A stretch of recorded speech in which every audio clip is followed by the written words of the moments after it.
L'Ukraine a revendiqué mardi avoir détruit un patrouilleur de guerre russe, près de la péninsule de Crimée annexée par la Russie, un nouveau camouflet pour Moscou dans cette zone stratégique de la mer Noire. Kiev a aussi dit avoir frappé un dépôt de pétrole dans la région russe de Belgorod, frontalière avec l'Ukraine. Ces dernières semaines, des attaques semblables contre des sites pétroliers se sont succédé en Russie.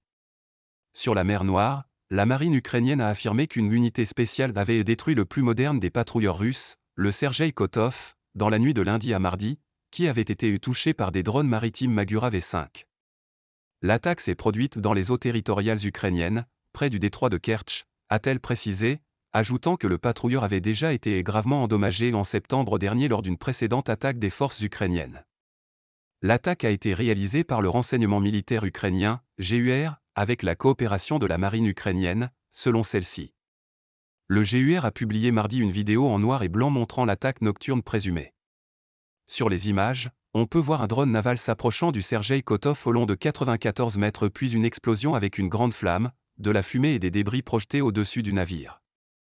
Le ministère russe de la Défense n'a pas fait jusque-là de commentaires officiels sur cette attaque, mais des blogueurs militaires russes, proches des forces armées, ont confirmé la frappe, certains soulignant l'incapacité de la marine russe à se défendre. Symbole d'occupation. En 2 ans de guerre, les forces de Kiev ont réussi à faire battre en retraite la puissante flotte russe en mer Noire à l'aide de missiles et de drones maritimes, permettant la réouverture d'un couloir maritime pour exporter des céréales ukrainiennes en faisant fi des menaces de bombardement.